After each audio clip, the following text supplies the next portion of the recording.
Welcome back to Gladio for Europe. I am Liam, joined as always by Russian Sam. Hello, hello. Bringing us back to the 17th century, one of the most chaotic of all centuries covered on this podcast, to the year 1653. Fires of the 30 Years' War have just ceased their writhing across the Holy Roman Empire. But beyond the foothills of the Swabian Jura, high up in the alpine dales of Switzerland, new embers are beginning to glow. The Swiss peasants, who have lived a life that has changed little since their forebears won their freedom from the vicious Habsburg a century prior, now fear that they will once again lose their liberty. This time, the culprits are not the Austrians in their far-off gilded towers, but instead their own flesh and blood, the Swiss merchants and landowners who cement an oligarchy above them. Farmers across the cantons are drowning in debt. Inflation is rampant, and taxes weigh heavily on the poor. The price of grain plummeted with the restoration of normalcy in Central Europe after the peace at Westphalia, but rent is still due. Among the common people, a rumor has begun to spread. The time of the tells is upon us. Back in the 17th century, Swiss peasants believed that under the lake of Lucerne there was a secret cavern where the founders of the old Swiss Confederation lay in slumber. These three men were the representatives of the original Swiss cantons of Uri, Schweiz, and Unterwalden. In 1307, or alternatively in 1291, they swore an oath to one another to join their fates together and throw off the imperial yoke, which was depriving them of their liberties. The war was won, and the Swiss Confederation secured its existence as a loose network of states, martial and republican in orientation. The founders' task was done, and as the legend went, they went off quietly into their cave. They were not dead, they were merely hibernating, and one day, when the Swiss peasantry needed them the most, they would rise once more to lead the downtrodden countrymen to freedom. So now, 300 years later, time was ripe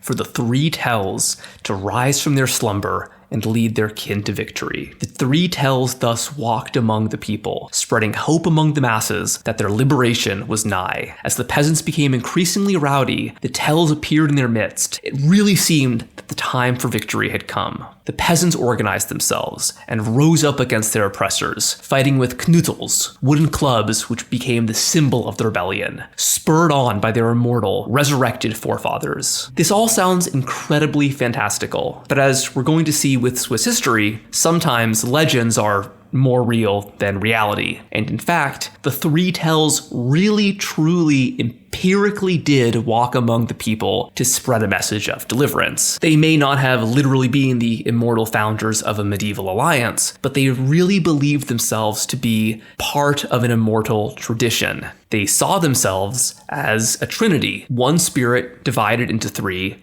embodying the Swiss nation, and their name was taken from the most famous Switzer of all, the heroic crossbowman William Tell, and the subject of this episode of Gladio for Europe.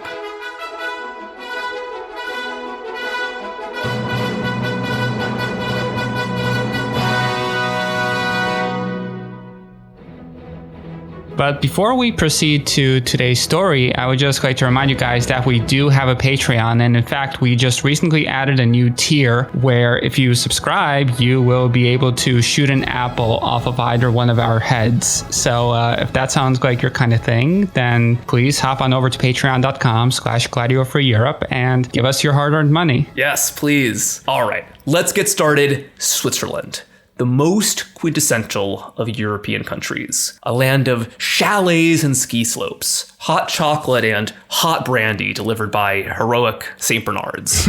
The average person might have some conception about the long and influential history of Swiss banking. And if they've read a thing or two, they might know that Switzerland has a proud history of democracy. I think Orson Welles summarized the popular Anglo view of Switzerland pretty well in his 1949 masterpiece, The Third Man. In Italy, for 30 years under the Borgias, they had warfare, terror, murder, and bloodshed, but they produced Michelangelo, Leonardo da Vinci, and the Renaissance. In Switzerland, they had brotherly love. They had 500 years of democracy and peace, and what did that produce? The cuckoo clock. So long, Holly.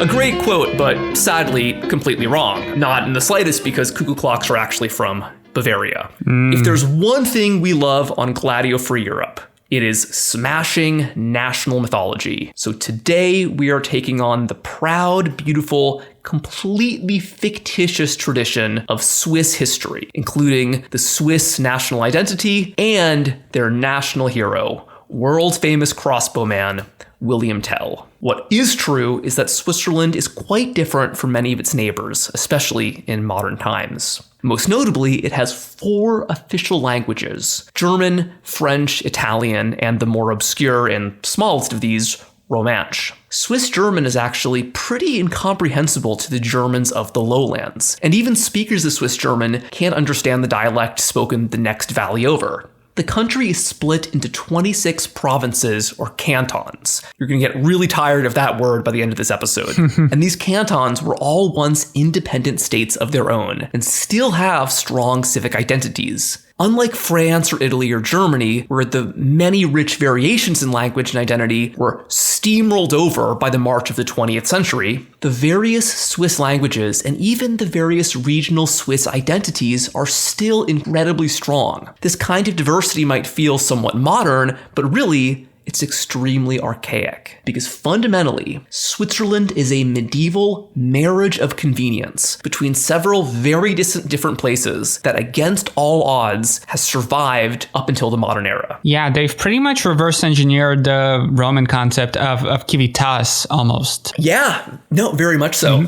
So today, only about 60% of Switzerland is German-speaking, due to the fact that the western provinces, which are pretty well populated, primarily speak French. And there are also pockets of other Romance languages, Italian and Romansh, down in the south. But the German-speaking Switzers formed the initial alliances that would become the Old Swiss Confederacy, and they remained overwhelmingly dominant in Switzerland up until the late 18th century. Accordingly, the historians Clive Church and Randolph Head argued that never has there been anything particularly natural about Switzerland. Thus, history, the human capacity to adopt shared stories and to imagine a community, is the primary foundation of Swiss identity. Well, you can say that about pretty much every other place, of course, but it holds doubly true for Switzerland, as we're about to get into. Right, because the foundation of Switzerland is really fundamentally political. It's not about any kind of real common ancestor, and it's really in this lack of supposedly natural unifying identities they had to create a founding father and a founding mythology for themselves. Nationalist accounts of Swiss history heavily focus on the defiant, maybe even revolutionary character of the Swiss. The reason why this confederation of cantons emerged in the first place is because the Swiss liberated themselves from aristocratic feudal rule in the late Middle Ages. The Swiss Revolt, which was really not a single war of independence, but instead a long series of small victories, slowly led to the recognition that the lords of the Holy Roman Empire, and in particular, the Habsburg dynasty, did not exercise any real control over the Swiss peaks and valleys. The various cantons were recognized first as independent states joined in an alliance, and then as a loose confederation that became the modern Swiss Republic. So the Swiss national ethos, really heavily dependent on the fictional story of William Tell, is very reliant on this idea that they always just wanted to be left alone, to rule themselves by democratic processes as they saw fit. The reality was much more complicated because neither of those things was true. Switzerland exists as a modern nation because of a centuries-long process of power politics, with Swiss leaders annexing foreign territory as eagerly as any feudal prince. Within 200 years of the supposed life of William Tell, the loose Swiss Confederation had become a real player in Western European politics. Swiss mercenaries served in conflicts across the continent, and the famous Swiss Guard still serves the Pope in Rome to this day. Although this is outside the scope of this episode, the Swiss incorporation into the broader world of European trade and finance led to the development of a powerful Swiss finance sector. So Switzerland, it's never really been particularly isolated, and the wars fought by the Swiss were rarely entirely defensive. As for the democracy that they so highly praised, the medieval Swiss cantons were in fact dominated by a small number of rural families or urban elites, just like anywhere else. Right. And Sam, I'm just curious, do you know what year Swiss women gained the right to vote? I know this is a trick question because it was canton by canton, but the last one, it was in like 1980, I believe. Yeah, 1971 was when women's suffrage became,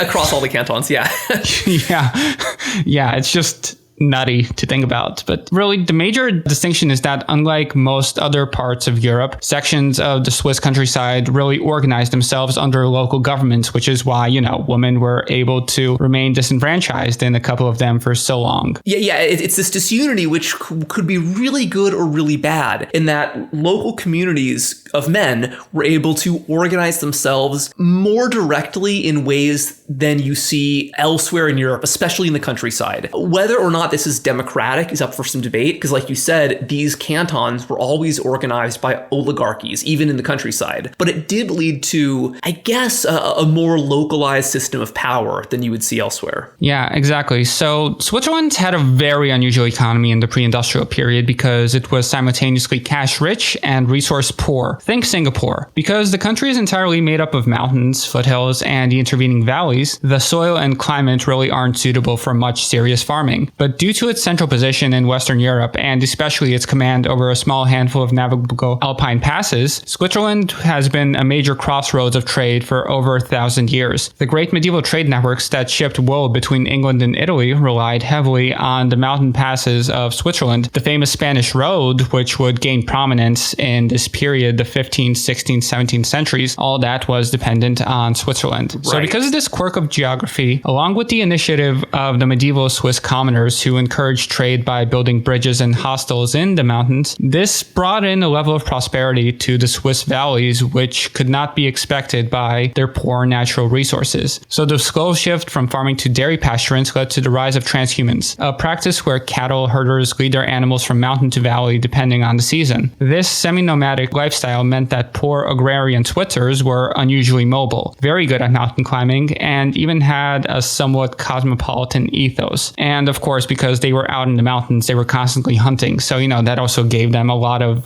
very useful skills that would translate in war. And so many Swiss herdsmen supplemented their income by serving as mountain guides for foreign merchants. And in this sense, the rough geography of Switzerland was really quite the blessing in disguise. The mountain passes would become the region's greatest economic asset and eventually the Swiss people's most lethal weapon. Right. And so because the soil was so poor, the Swiss had to rely on secondary products, mostly from cattle or whatever crops could be grown. This meant there was a ton of wine production, a little bit of beer production, eventually some chocolate production, but more than anything, cheese production. Yes, so Swiss cheese really dominates the agricultural history of Switzerland the same way that wool does for England and the Low Countries. And that by the late Middle Ages, Swiss cheese was already on the culinary map of Europe. The unusually mobile Swiss peasantry would walk down the mountain passes into Italy and France, carrying huge wheels of cheese on their back. The cheese trade flooded the cantons with silver coinage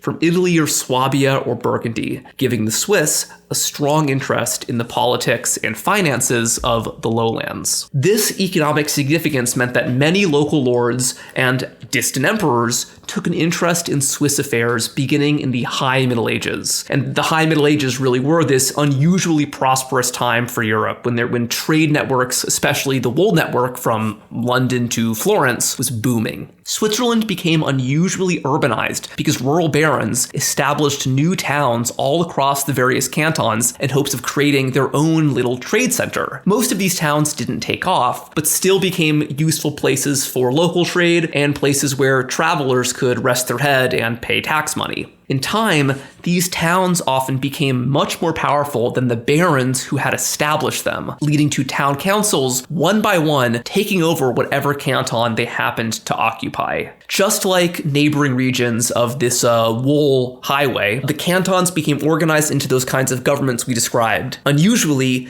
even rural cantons had well-organized governments. And if there's really any one factor that sets apart Switzerland from the rest of Europe, much more so than the mountains, I think it's the fact that there were these local civic identities that were able to very rapidly form themselves into militias and resist foreign authority whenever it came to be imposed. Yeah, it's really the Republican ideal. This is, the kind of stuff that the Dutch also relished in. And I'm just bringing up the Dutch because the Swiss love to tell you how how unique they are in this regard. But I mean, even just looking at Europe in the late medieval and early modern period, you see similar constructions. So I'm just preemptively knocking the Swiss down a couple of pegs just because. Right. And I think if there is anything unique about Swiss democracy, it's that these medieval rights that weren't spread evenly across Europe were preserved in Switzerland, whereas they fell apart elsewhere. Switzerland managed to have a modern economy without a modern absolutist political order, and that leads to this strange situation that persists to this day. Right. So eventually, because of their economic importance, some of the cantons were granted the status of imperial immediacy by the Holy Roman Emperor, which meant that they were protected from any lord ruling over them except for the emperor himself. And because the emperor was typically far from Switzerland, down in the foothills of Swabia or in the distant Franconian forests, lordship was really not much of a going concern for day-to-day life. In the 13th century, the various lordless cantons began making peace alliances between themselves to protect from local threats, such as the avaricious lords next door. This relationship between town and country was somewhat unusual, as the rural cantons organized their own collective governments in imitation of city councils. So in the 14th and 15th centuries, it would be these rural cantons that gave us the story of William Tell and the Swiss nation writ large. And so again, Switzerland was not a natural formation in any sense. But like you said, really no country is natural. However, Switzerland feels especially invented because there's no real linguistic or even geographic element holding this together. Like, Britain is an island that largely speaks one dominant language. Spain is a peninsula that previously had been a Roman territory. Same thing goes for Italy. France is derived from this specific medieval kingdom. This is not the case for Switzerland. Switzerland is instead based on a small medieval alliance, which eventually blossomed into a broader confederacy. Romantic Swiss nationalists and revolutionaries would eventually point to the Celtic Helvetic tribes as the ancestors of all Swiss people. But this history wasn't rediscovered until long after the Swiss entity was first founded. The Helvetic tribe offered the Swiss a mythical heritage that predated ongoing divisions of class and religion. I'd argue the William Tell story serves the same exact purpose. Right, absolutely. So let's actually dig into the William Tell story. Shoot some apples. Yeah. Now, this story was first recorded in a manuscript known as the White Book of Sarnen from 1474. And the story, as recounted there, says that around 180 years prior to the writing of this book, a crossbow hunter with the stainless honor and peerless skill named William Tell, rendered in English as William Tell, was walking with his young son when they came across a hat on a pole. This hat belonged to Herr Gessler, a local vogt or bailiff for the Habsburg dynasty, who had long claimed overlordship over Switzerland, but recently reasserted control from their base across the Alps in Austria. William Tell is instructed to bow before Gessler's hat as an act of submission to Austria. When Tell refuses, Gessler devises a cruel scheme to punish Tell and to test his skills. He was to shoot an apple off of his son's head. William Tell stoically draws 2 arrows from his quiver and shoots off the apple, without harming a single hair on his son's head. Gessler is so amazed at the display that he is about to set Tell free. Before that is, he asks Tell why he drew the second arrow. And so, just like another mythologized founding father, our friend William cannot tell a lie. He explains that he drew 2 arrows because if he had missed his first shot and killed his son, he would have used the second one to kill Gessler, and that time he would not have missed. Furious at this admission, Gessler ordered his men to arrest Tell and to lock him up for life. He's loaded onto a raft and sent downriver to a local Habsburg jail. But as the boat falls into some rapids and is about to crash, William Tell heroically steers his own captors to safety, then takes advantage of the chaos to make a mighty leap off the raft and onto the shore. He reunites with his son and is on his way home when he learns that Gessler still intends to capture and kill him. So William Tell lies in wait, just as he does when he's hunting chamois or ibex, and then shoots Gessler as he walks into the valley. This ignites the first Swiss revolt, leading to the liberation of Switzerland. The White Book of Sarnen also mentions other heroes, like the woodsman Konrad Baumgarten, who chopped up a Habsburg official who attempted to rape his wife. Afterwards, another man, Werner Stauffacher, from the canton of Schweitz, was convinced to form an alliance with 2 other cantons by his wife, a woman later sources name as Gertrude. Centuries later, this real-life alliance between Schweiz, Uri, and Unterwalden would be considered the basis of the Swiss state. The oath supposedly made by Stauffacher and his comrades at a field called Rütli would be memorialized as the founding moment of Swiss identity, right up there, equal in status with William Tell and the apple. Some of these figures might have been based on real people. Werner Stauffacher was probably a real ancestor of the later Stauffachers who were prominent in Switzerland at the time that the book was written. But it's suspicious that a lot of the other names for the people involved are geographic and occupational. Tell's original surname Tal is German for valley. Baumgarten means orchard, and other names in the story refer to specific locales in the cantons. This naming scheme brings to mind much older myths, the kind we discussed back in episode 60, where fictitious ancestors were invented as mythic stereotypes of modern-day communities. The Scots claimed to be descended from a princess named Skoda, and the Danes believed they were all descended from one guy named Dan. Unfortunately, modern historians can't really discern whether a man named William Tell ever existed. There is certainly no reliable evidence from anywhere close to his alleged lifetime, although the folktales that were picked up by the White Book these kinds of stories often circulate for generations before actually being written down. We've discussed this problem previously when tracing figures like Krampus and Santa Claus in that same part of the world. So scholars have really doubted the existence of William Tell as early as the 17th century, when Habsburg diplomats were eager to point out that the story was probably just folklore. Voltaire was probably the first to recognize the story served a political purpose, saying that, quote, "We must allow that this story of the apple is very suspicious. It seems as if the Swiss thought it is their duty to deck the cradle of the Helvetic Republic with fabulous embellishment." Right, and we have to add there that when you hear that sentence, remember that he's writing in the 18th century, so every one of those S's looks like an F. Right. Yeah, and so in the 19th century, moving on after Voltaire's lifetime, the William Tell story takes on a new political valence due to the great upheavals of the Napoleonic era and then the liberal revolutions of 1848. In this moment, the question of whether or not William Tell actually existed was considered to be of great importance to Swiss historians and other German-speaking historians abroad. If William Tell was not real, then the entire legitimacy of Swiss republicanism was thrown into question. The Tell myth became foundational to Swiss civic religion. Doubt thus became heretical. Yeah, and so if we accept that William Tell is a pure figure of folklore, there's another great parallel we could be looking at, who is also first attested in the same period. That would be Robin Hood, the yeoman English archer who protects the people of Sherwood Forest from the wicked sheriff. The first Robin Hood ballads, featuring his enemy, the Sheriff of Nottingham, and his sidekick, Little John, go back to the late 15th century, the exact same period as William Tell first appears in print. Both of these men are icons of the free farmers against the feudal system. After a century or two of retellings, an ethnic element was also added. Native Saxons and native Swiss fighting off the Normans and the Austrians.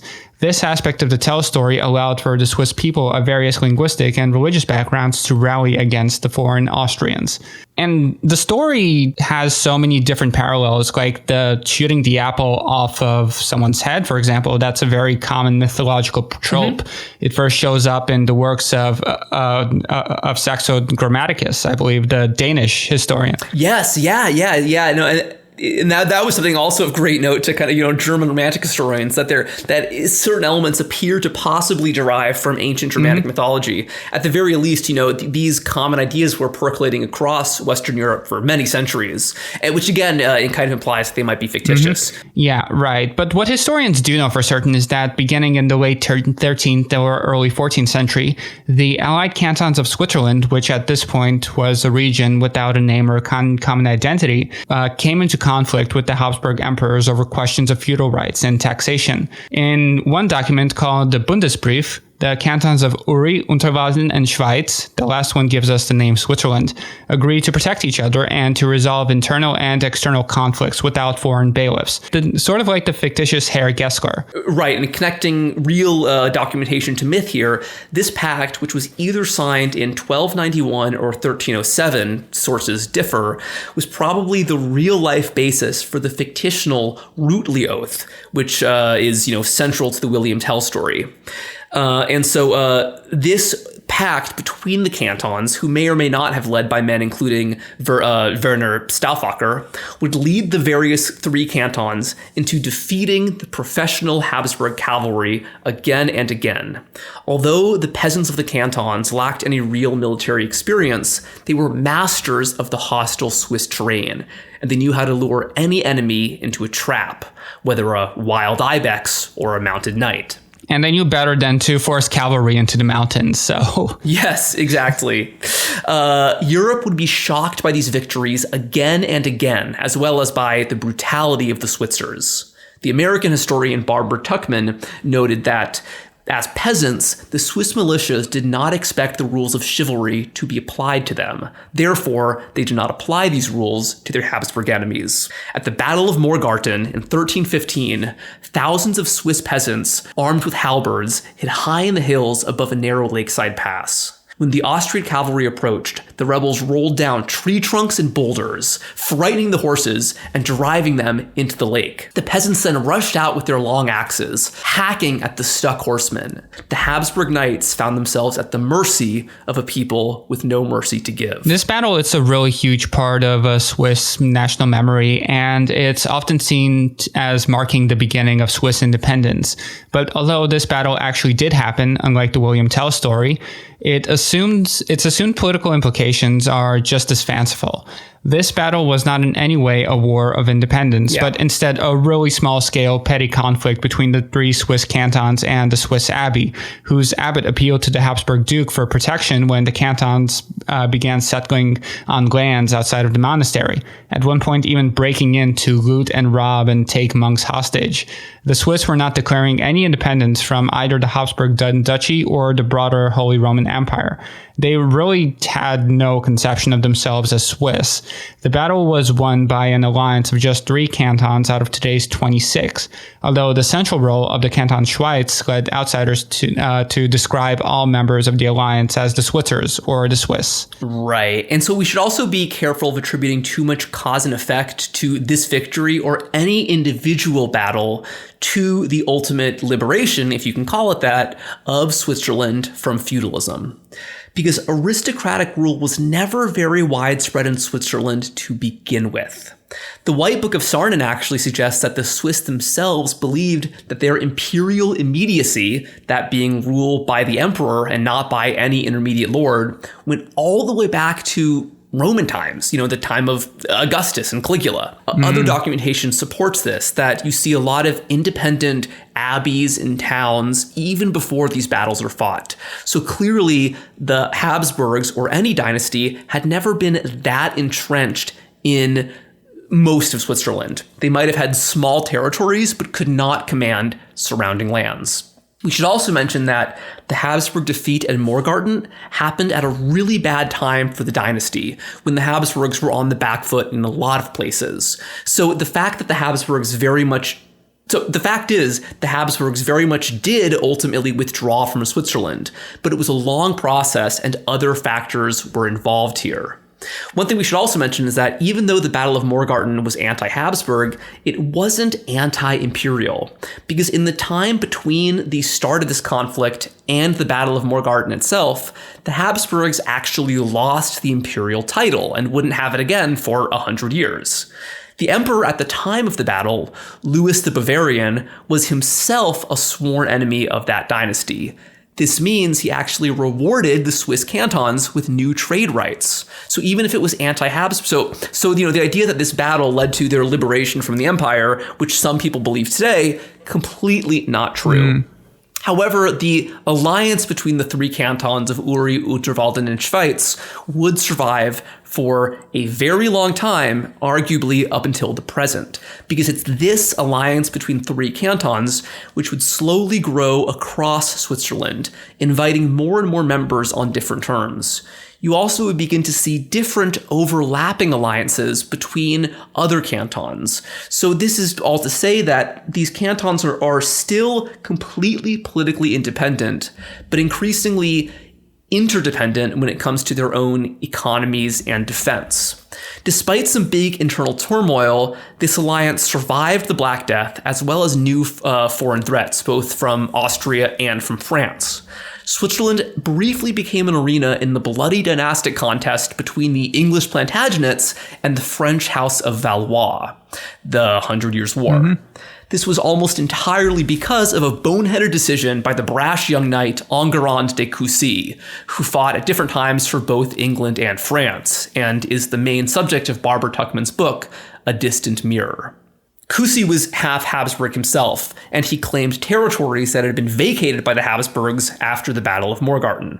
Switzerland had no stake at all in the dynastic conflict between England and France, but the French eagerly equipped Coucy on this sideshow because they had a major problem of knights like him pillaging through the French countryside. Sending these knights up into the Alps meant they were no longer France's problem. They could go pillage somebody else. And this is exactly what Coucy and his knights would do. He equipped them in pointy woolen hoods worn over their helmets, called Googlers in German, and marched into the independent territories first of Alsace, then the Swiss cantons. The campaign of terror that followed came to be known as the Googler War. When towns refused to acknowledge Coucy as their rightful lord, or even offer his men any food or shelter, he took to pillaging the countryside to support himself. The Googlers spread into small gangs to cover more territory, looting and killing and raping wherever they could, until more peasants fled to the safety of walled towns like Zurich and Bern. A few days before Christmas 1375, a large number of Coucy's Googlers sheltered in an abandoned church, only to realize they were surrounded by an angry mob of peasants armed with torches and, one can only assume, pitchforks. The Swiss peasants set fire to the church, burning many of the Googlers alive, killing many others as they fled. Not long after, Tuchman writes that another knight saw a victorious peasant wearing armor that had been looted from one of his comrades. This Googler explained that only people of noble blood should be allowed to wear armor. The peasant replied, "Sir, today we have so mixed the blood of nobles and horses that one cannot be told from the other." After this defeat, just like the Austrians before him, Coucy decided to cut his losses and flee from the treacherous Alps while he still could. The Googler War became yet another notch in the Swiss victory belt. And the Googler War is also how I characterize a lot of arguments I see on the internet. But just like these arguments never seem to end, the Swiss would have another long slog ahead of them. So a decade later, in 1386, the Swiss once more clashed with the Austrians at the famous Battle of Sempach, which was instigated by the overreach of one of the last remaining Habsburg bailiffs, who might have inspired William Tell's enemy Gessler. This battle involves a figure named Arnold Winkelried, who figures as kind of a morbid counterpoint to William Tell. He became a martyr to the Swiss cause by supposedly throwing his own body onto many different Austrian pikes at once. After their blades became stuck in his flesh, the Habsburg troops were unable to defend themselves from the rest of the Swiss. This story is, again, most likely fictitious, but there is no question about the battle's outcome. The Swiss won, and the Habsburg Duke Leopold III was killed, according to a resentful Austrian chronicler, quote, by his own people on his own land over the question of his own authority. Right. At some point after the famous Battle of Sempach, the overlapping alliances between the cantons had become permanent. Switzerland as an entity was silently formed once the cantons began to understand themselves as an Eidgenossenschaft, or a commonwealth. Part of this identity was externally imposed. The writers of the lowlands were shocked and often appalled by the victory of the peasants against their supposed betters. Like, again, these people genuinely thought that, like, class distinctions were given from God on high. So when they saw, like, these peasants not following the made-up rules that they made to dominate everyone else, they just had a total connuption, and they were basically begging for the mods to come in and step in on their, little beef. But unfortunately, God doesn't play favorites. That's why I love the story about the one knight getting so mad that a peasant wore armor. Like, no, you can't do that. You're a peasant. That's against the rules. But before we get too epic about celebrating the Swiss, we have to mention that these guys were incredibly violent, not only against their aristocratic oppressors, but against other Swiss people. Like you said, Orson Welles, totally dead wrong, Swiss history is remarkably blood-soaked, possibly more than the rest of Europe at this time, given this high degree of political disunity. We should mention that even the famous Battle of Morgarten was really part of a war between various cantons over petty economic rights. One of the nastiest episodes of Swiss history begins in the 1330s, when Zurich, probably the most important city of Swiss history, briefly came under the spell of a charismatic renegade named Rudolf Brunn, who came from one of the few wealthy families that dominated politics in the city. However, Brunn himself was not very important. He wanted an in, and he realized it could be that many others in the city were dissatisfied with this aristocratic state of affairs. Because although all of the Swiss cities were technically democracies, people outside ruling cliques couldn't vote and could usually enforce their will only through mass popular action. Brunn thus realized he could use this to his advantage by rallying the artisans of Zurich against the wealthier merchants. Brunn's gang overthrew the old city council, who ran to the shelter of the nearest aristocrats, and Brunn drew new councillors from the various trade guilds that were previously kept out of power. Brunn claimed to be acting in the interests of the common man, and definitely did give a few individual artisans more influence in the city government, but he quickly reasserted the old order and really turned Zurich into his own principality. We're going to see that actually this is going to be a pattern in the city's history, a strong man rising up and really shaking things up, usually for the worse. When the bubonic plague came to Switzerland in 1349, Brunn's standing was immediately threatened by the suffering that occurred therein. But Brunn was able to stabilize his position with a strategy followed by many other rulers during this great period of hardship. He blamed the Jews. A brutal massacre was carried out in Zurich using the typical pretext of blood libel. Hundreds of Jewish people were burned alive. Following this, Brunn seized a lot of Jewish property for himself and expelled the survivors. But because he had no convictions at all and lacked even the convictions of a committed bigot, he later reneged on this and allowed surviving members of the community to return to their destroyed homes. Yeah, and so it was. As the calamitous 14th century passed into the confident 15th century, Zurich and its great rival Bern continued to annex surrounding territories. Even the rural cantons of Schweiz and Uri began claiming foreign territory, leading to the first incorporation of Italian-speaking lands into the Confederation. At some point during the process, the Swiss Diet, or Tagsatzung, was formed to resolve disputes over newly annexed valleys. Swiss people sometimes claim that this diet allowed the Swiss to be uniquely peaceful among the European nations. But you should see now that this absolutely was not the case. In the 1440s, Zurich made a major power play when it claimed the lands of the Count of Toggenburg, one of the last major aristocrats in the region, who died without an heir. When the other cantons in the alliance forced Zurich to abandon these lands, the city burgomaster pleaded to the Habsburg Emperor, Friedrich III, for assistance. Right. No, it's, how the tables have turned, right? Now it's Zurich who are calling the mods for help. So imperial troops from Austria began pouring into the borders. They were sent into Switzerland and once again were deftly defeated by an alliance of the other cantons. The Habsburg troops were forced to shelter in Zurich, and the frightened Emperor Friedrich called for help from his cousin, King Charles VII of France. France at this point was in the closing stages of the 100 Years' War. And just like with the Gugler Knights of Enguerrand-de-Coucy, the French thought that this adventure in Switzerland would be a great way to keep their own soldiers occupied and to stop them from pillaging towns in France. So a major detachment of French mercenaries thus climbed their way up into the Swiss Alps, leading to a major escalation in bloodshed on both sides. In 1444, just 4 years after Zurich sparked the conflict, many thousands of French soldiers surrounded the Swiss defenders in the Hospital of St. Jacob, which was probably more of a hotel for travelers than a home for the sick. Despite being bombarded by early cannons, the Swiss refused to surrender. 19th century Swiss nationalists would describe the Battle of St. Jacob as a, quote, Swiss Thermopylae, as the defenders of the canton fought to their deaths. And even though the French had numerical advantage and far superior equipment, they bled so much from this Pyrrhic victory that most of the mercenaries then returned home.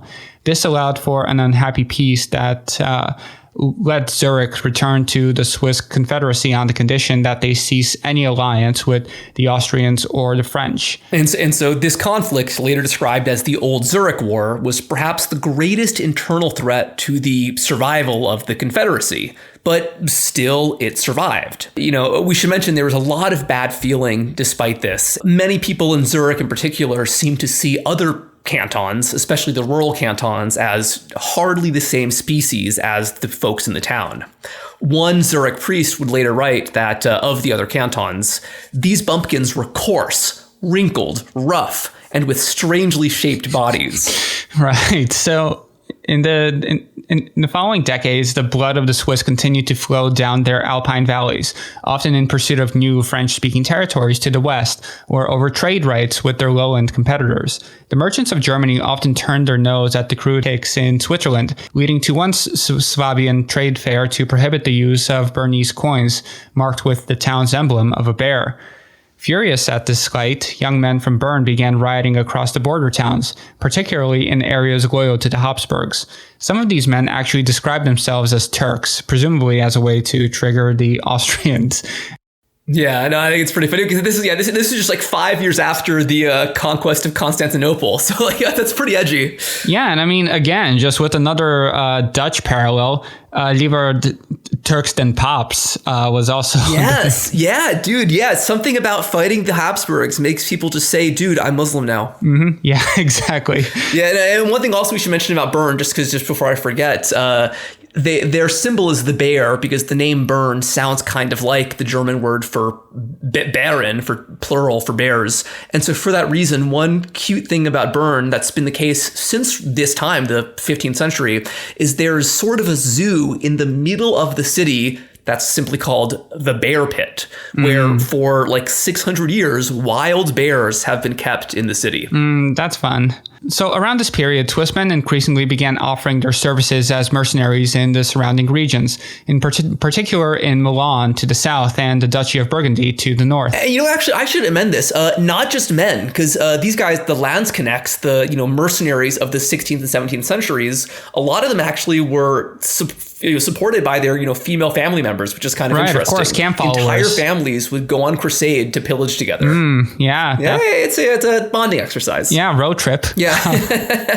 Yes, in this case, the road being the same roads that brought wool. The Spanish road. The same mountain passes that brought wool from England down into Florence, that brought cheese from, the Swiss valleys down into Milan or wherever, were now a great way for soldiers, many of them mostly farmers fighting on the side, to find work. Or booty. Yes, lots of plunder too. So in the late 15th century, Swiss troops fought on both sides of the Burgundian Wars, as France and Austria both fought against the young, ambitious Charles the Bold, who came very close to establishing his own permanent kingdom in between modern-day France and Germany, centered around the Low Countries, with some territories in the Alps as well. So the Swiss fought on both sides here, but eventually were convinced to only fight for their old enemies, the Habsburgs, in exchange for the pretty amazing concession that the Habsburgs abandoned all their remaining territories and even territorial claims in Switzerland. Really, for this time, really at this point, then really finally emancipating the Swiss from any kind of feudal obligations.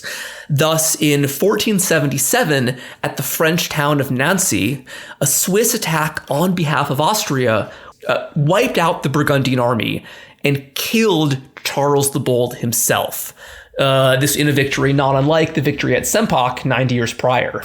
Yeah, and this was probably the greatest investment the Habsburg could have made because all those territories ended up falling into Habsburg hands. Yes, it really, that's why, in a sense, if these guys were really anti-Habsburg, it was a huge kind of self-own for the Swiss.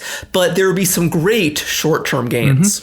Yeah, so let's look a bit into the future. The Battle of Nancy made the Swiss halberdiers the hottest commodity of the military labor market, and every king and duke wanted his own detachment of Switzers.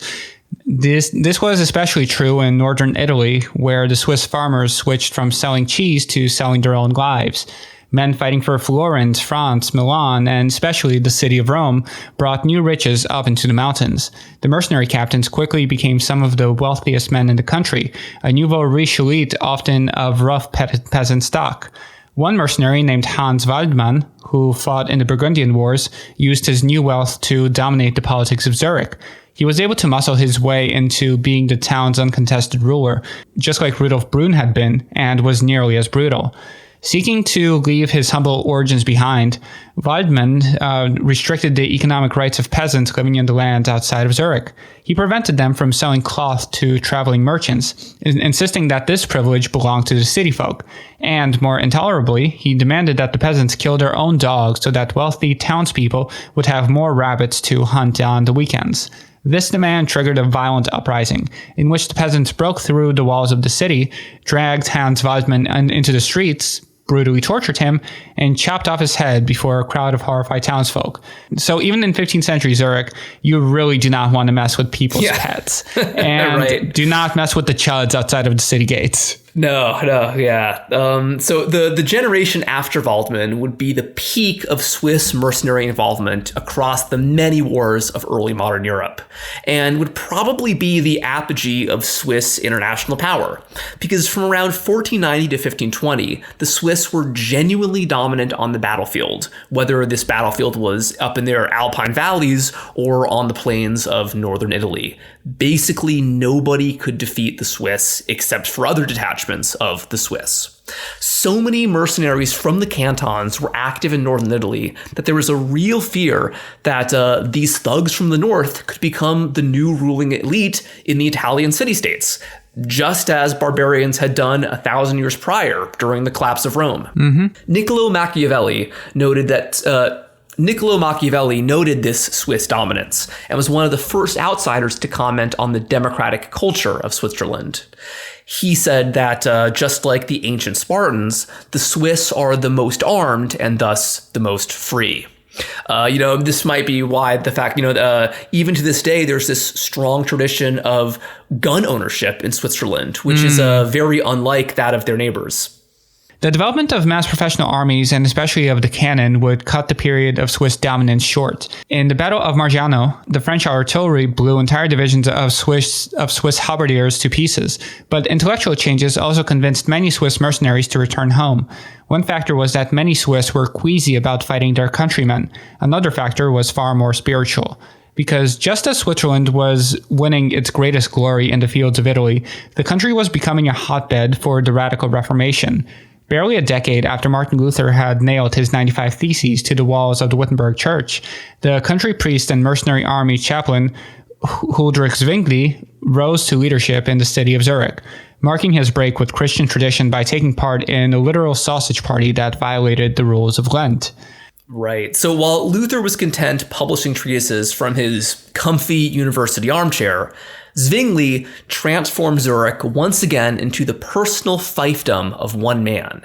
He rallied the populace with ideas about Christianity much more radical than Luther could have dreamed of. Like many fervent Christians, Zwingli saw his church as the new Israel on earth, and believed that baptism was a way to seal the oath between man and God, just as circumcision was in Judaism.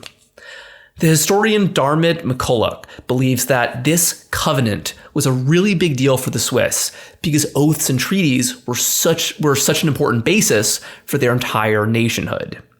Zwingli then took the people of Zurich on a crusade against idolatry, destroying medieval art and banning all church music as a frivolous distraction. Although in the typical Swiss habit of playing both sides, he did allow Zurich's printers to sell sheet music to other cantons.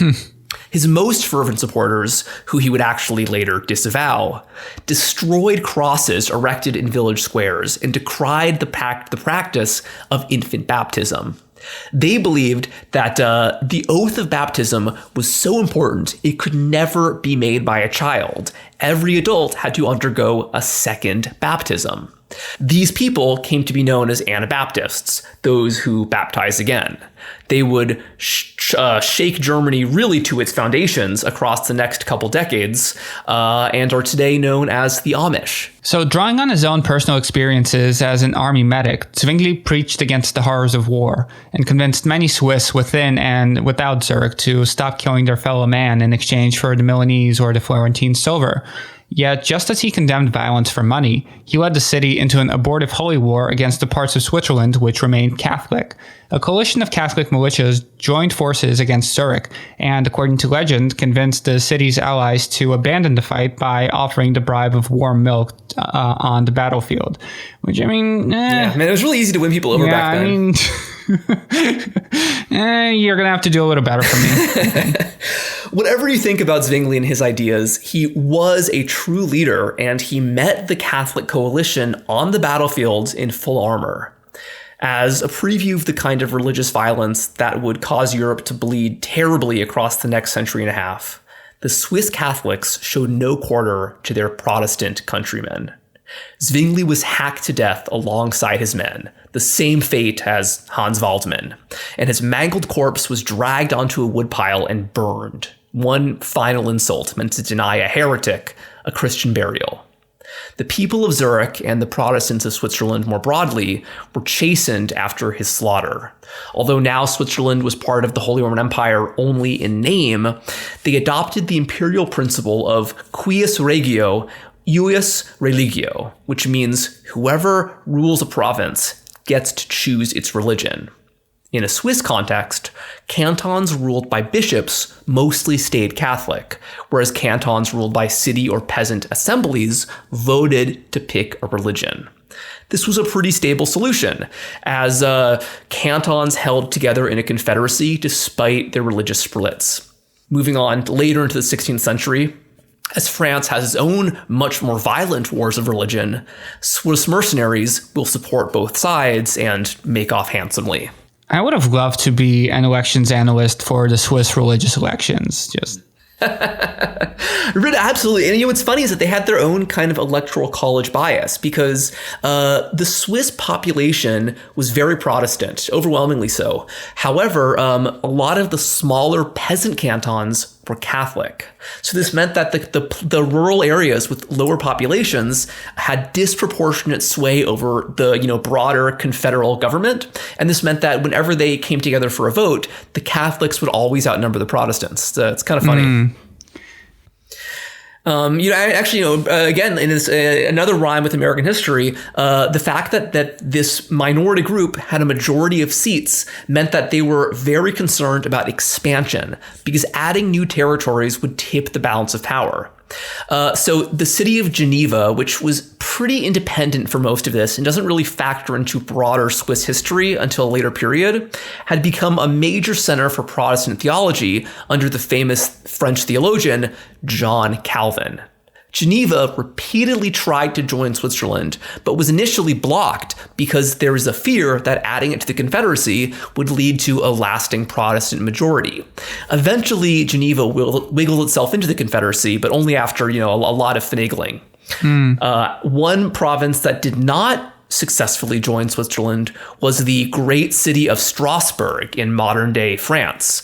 This is a major city, which at the time was even more important. This could have had real huge impacts on the development of Swiss history and the Swiss economy. But because Strasbourg was so big and so Protestant, the Catholic cantons refused to let it into the Confederacy, and it is now part of the Kingdom of France, now, the French Republic. Yeah, so during this period of religious division, the Catholics maintained a really loose political control while the Protestants dominated intellectual and cultural life. So Swiss people reminiscing over a more unified past found themselves turning to the story of William Tell, a hero who was said to have lived safely before the Reformation and who could be claimed by both sides.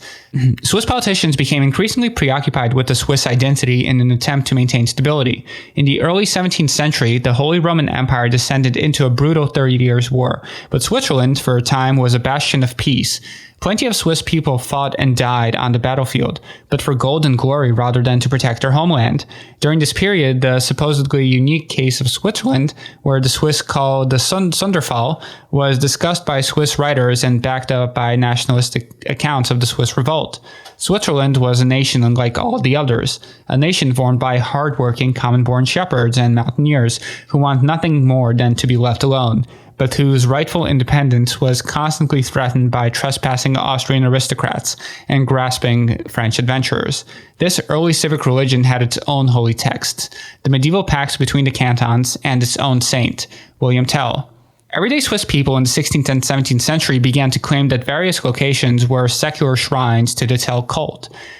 Right, again, this brings us, to the cavern of the three tells. Yeah, so by this point, the interest in the Tell story came to be increasingly associated with the Catholic cantons. Part of this was because out of the medieval Swiss rebels, people like Tell and Stauffacher were really the only famous Swiss Catholics in a period that was culturally dominated by the Protestants. But we think that a part of this is that the popular veneration of William Tell really had saintly overtones.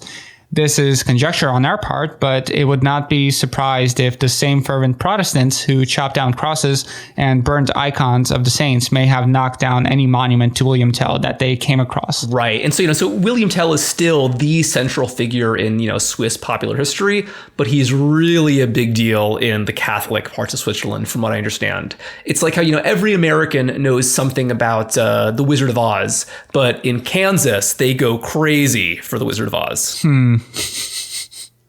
So Europe in the first half of the 17th century was dominated by the biblical carnage of the 30 Years' War. This began as a dispute between the emperor and his princes, but morphed into a brutal struggle between the House of Habsburg and the French House of Valois, played across the German soil. Switzerland, however, was remarkably free from violence during this period, the early 17th century, even though both French and Spanish, and at one point even Swedish troops, all crossed through the region, and Austrians also briefly pillaged the canton of the Grisons. Switzerland was represented at the Peace of Westphalia by Mayor Johann Wettstein of Basel, a stubborn former mercenary who was denied an invitation by either the French or the Habsburgs at the war's end, but showed up anyway and refused to leave. Amazingly, he managed to convince the conference to hear him out, and they declared that Switzerland was finally no longer a member of the Holy Roman Empire at all. So really, if there's any singular father of Switzerland as a sovereign independent state, it's this guy, who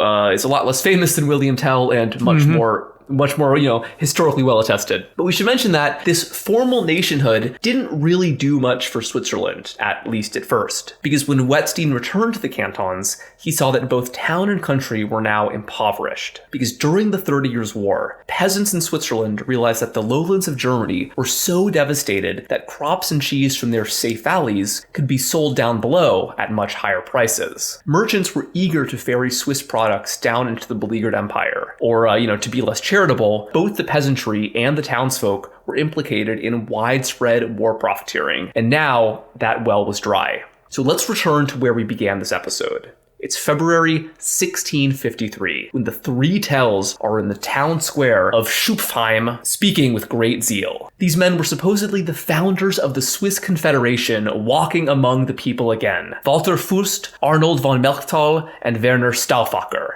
These figures embody the Swiss people's eternal resistance against tyranny. But in reality, these men were of course not any heroes of myth. They were instead Hans Zemp, Caspar Unternarer, and Uli Daenden, farmers from Entlebuch Valley, a region seething with discontent. Things came to a head when the so-called Three Tells, thronged by a crowd, confronted a delegate from the Luzerne department. He left unscathed, but the authorities were spooked and dispatched professional soldiers to apprehend the Tells. The leaders scattered, two of them back into Entlebuch, while Zemp fled to Alsace, a territory recently conquered from the empire by France in the culmination of their centuries-long plan to destroy the Spanish road. Although the Three Tells had catalyzed the Swiss masses, their clubs were no match against the professional Swiss soldiers, and the rebellion petered out. The residents of Schupfheim were made to swear an oath of loyalty, an inversion of the 1307 oath against power. They were disgruntled, but seeing nothing else to do, they retreated. The authorities took a hardline stance and refused to pardon the Tells, giving them no means to defuse the situation, because they had no way of stepping out of this gracefully, the Tells decided they weren't done yet. Munternaar and Daenden regrouped and recruited a certain Hans Stedenman to replace the now absent Zemp. The Tells were done preaching. Now was the time for action. They took a course of action that we would today call the propaganda of the deed, deciding that they would ambush the bailiff of Lucerne, one Ulrich Dulkiker and his companion Kaspar Studer. The latter was shot dead, and the former was injured. It was said that after the attack, the three Tells, still costumed, attended Sunday Mass openly. They would never don their costumes again. The attack won sympathy from the masses, but failed to rekindle the rebellion. They were not long for this world. In October 1653, Daenden and Unternaer were shot dead by authorities. Stedelman was captured and executed the following year after being betrayed by Zemp, who told the authorities where they could find him in exchange for a pardon. Very Goodfellas type ending there. Yeah, And no, it really was. And these events, the story of these three Tells was immortalized in the Tell song, which really helped cement, especially the role of the legendary William Tell in the Swiss civic pantheon, as well as the actions of these three now executed men. Yeah, just to be clear, this is the Tell song of 1653. There were a number of Tell songs before then as well, but this is one of the big ones. In 1653, great wonders shook the land, you'll see. This tale I sing not out of spite, but so the truth may come to light. For silver's coin, this war was born, a farmer's struggle, weary and worn. O tell if only you could rise, and wake from sleep to hear our cries. The bailiffs take with ruthless hand our horses, cows, and all our land. Each noble lives as princes do, and takes whatever pleases too. The poor man breaks beneath the yoke, his strength consumed by every stroke. Drive them out with sword and spear, restore the peace that we hold dear. To free your land make haste and fight. Remember its honor day and night. Remember Klaus, the brother true, and speak his vow in all you do. With clubs we'll clean this house of grime, and let your strength ring through all time. So, although the rebellion failed to substantially change anything about Swiss society, it was arguably the first time that the Swiss began organizing themselves across the cantons on the basis of class. The peasants truly believed that they lived in a revolutionary republic, and that their actions were thus redeeming the legendary oath made at the field of Rutli. The suppression of the revolt by a coalition of the cantonal governments also shows that the Swiss ruling classes were beginning to work together for the first time as a single body. Switzerland was really becoming a nation, for all the good and ill that might imply. After this point, Swiss historians began to describe Switzerland less as a coalition of cantons and more of an ancien regime, with a consistent economic relationship between them and increasing cooperation, interdependence, and intermarriage between members of the ruling classes, crossing the lines of canton and language, sometimes religion as well. The Catholic/Protestant conflict still existed in Switzerland, although it was very heavily dampened by the Swiss habit of exiling or even executing radical Protestants who threatened the uneasy peace. Right, and just to interrupt here, we should mention that, there was really severe internal divisions among the Protestant camp, especially in the German-speaking world. And the basic scheme here is that the Lutherans hate the Calvinists, and the Calvinists hate the Anabaptists. So the Swiss... And everybody hates the Jews. Yes, absolutely. And so, so because the Swiss Calvinists, they were always worried about being seen as too radical themselves, they were eager to kind of deflect this by persecuting the Anabaptists. And of course, also, there was plenty of brutal anti-Semitism to go along. Yeah, so there was a lot of grumbling over political representation as the big Protestant cantons increased their demographic edge over the smaller but more numerous Catholic ones. And part of this was really due to increasing numbers of French Huguenots seeking refuge in western Switzerland. Eventually, there was a brief civil war which restructured the Diet to allow for a more proportionate representation. Catholics initially started their own Diet in protest, but this didn't take off. So they unhappily participated in the new Diet, in which they no longer had veto power over the Protestants. Still, the Catholics often refused to show up and did what they could to obstruct any Protestant proposals. So the Diet slowly lost its legitimacy among the people. A popular expression was that, quote, the Diet could not agree that snow fell in winter. And this would really continue to be a trend within Swiss governance until really the middle of the 19th century. Yeah. So at the end of the 17th century, Swiss banks began to develop, largely thanks to the expertise and international connections that the Huguenots brought with them. These people, they were often in communication with relatives and business partners in France, in the Low Countries, and in England. Yeah, and I think that the fact that, Switzerland has this major French-speaking minority is really going to become increasingly important in the 18th century. Because the Austrian statesman Clemens von Metternich is famous for observing, when France sneezes, Europe catches a cold. And whether or not he actually said this is one thing, but it's clear that by the 18th century, France had enormous influence over the politics of really the entire European continent, and especially over French-speaking communities, including the urbane French-speaking intellectual circles of Western Switzerland. So the, French Revolution in the late 18th century shook Europe all the way to its extremities, and Switzerland was directly in the sneeze zone. Swiss intellectuals and activists, unhappy with the settlement or failure of the 1653 revolution, spent the succeeding century seeking their fortunes abroad. And this meant that even before the revolution began in France, Paris actually had a healthy community of Swiss exiles, the most famous of these being the philosopher Jean-Jacques Rousseau. We should mention that up until this point, most of the changes in Swiss history we've been describing were driven by the German-speaking majority. But now the French-speaking cantons, including the large city of Geneva, which had previously been latecomers to Swiss politics and were somewhat marginal before, are really going to have a much greater proximity to the real center of power in Switzerland. And this is largely because the fact that, they speak the same language as in Paris, where, everything is happening.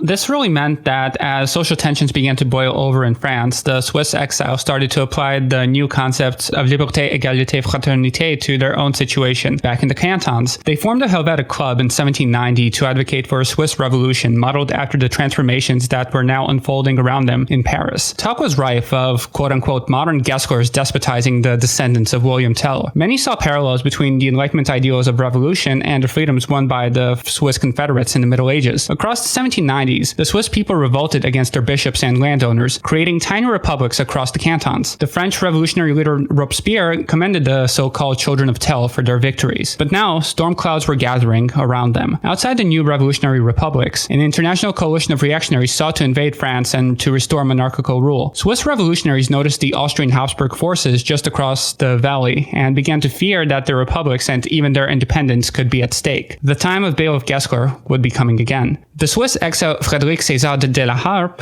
petitioned the French government to send a military detachment to protect the Swiss cantons from counter-revolutionary threats outside of Switzerland as well as within. While La Harpe was in Paris at the time of the revolution, he had recently been living in Tsarist Russia as a tutor to the Crown Prince Alexander. His time at St. Petersburg taught him how brutal the old monarchies could be. When he was granted an audience with the French Directory, the revolutionary leaders eagerly obliged La Harpe's appeal for aid. The French, who included the ambitious young general Napoleon Bonaparte, obliged not out of democratic solidarity, but because they knew that the mountain passes of Switzerland held enormous economic and strategic value for Paris. Right. So in 1798, French troops entered the Swiss town of Bern, where local liberals had already overthrown the old city council and established their own republic. And following a plan laid out by La Harpe, the various cantons, as well as their treasured treaties, were instantly dissolved with a stroke of the pen. This means that the various linguistic, geographic, and religious communities of Switzerland were now, for the first time,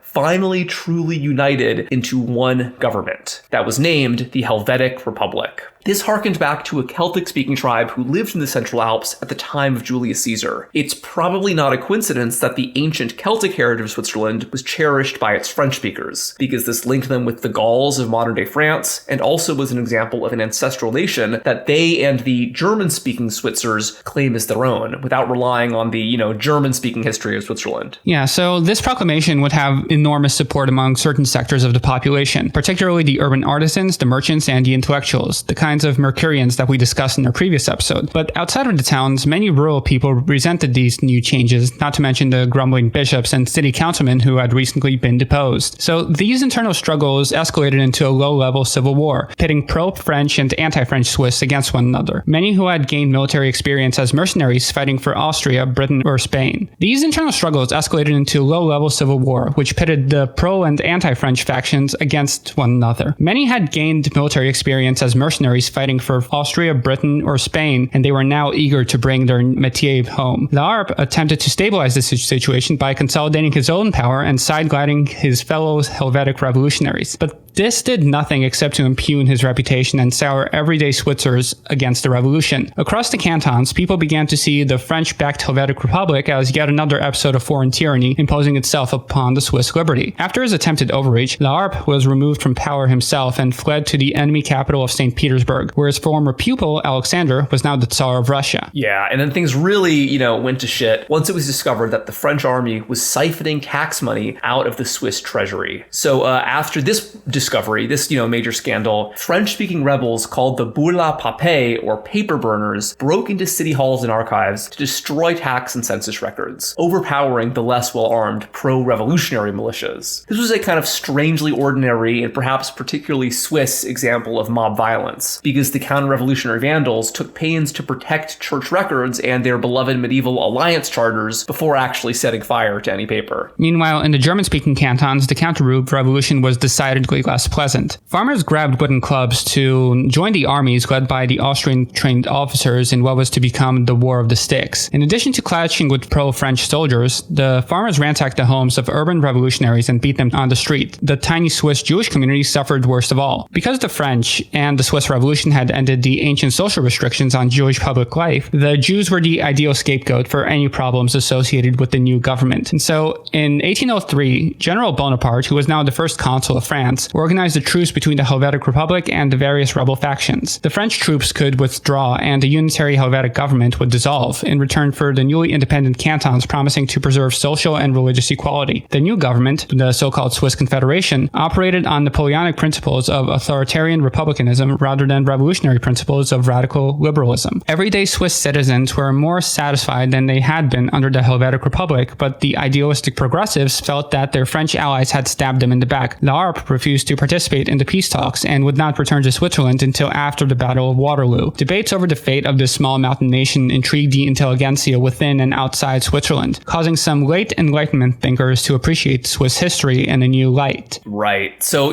returning to William Tell, the French revolutionaries actually had put them in the pantheon of their own, revolutionary heroes. Tell had been well known in France since at least the 16th century, and in the Jacobins' hands, he became an esteemed tyrannicide and an eternal enemy of Austria. Meanwhile, in Switzerland, as the 18th century progressed and Enlightenment ideals began to percolate among the population, there was a renewed interest in their own freedom fighter as well. Tell remained at once traditional and revolutionary, a symbol of the original Swiss victory over the Habsburgs, but also a unifying figure for a more cohesive Switzerland, united by something more than a weak diet. Especially in the second half of the 18th century, Swiss literature saw many poems, songs, and plays dedicated to William Tell. So when the French set about backing the Helvetic Republic, Tell was once again reappropriated for a new audience. This time he would be a freedom fighter for Republican virtues against the old forces of reaction. The French envoy to Switzerland, Joseph-Antoine Mengaud, went so far as to write a so-called paternoster of William Tell, which was distributed to Helvetic Republicans in the Vaud. William Tell, you are the founder of our freedom. Your name is revered as holy in Switzerland.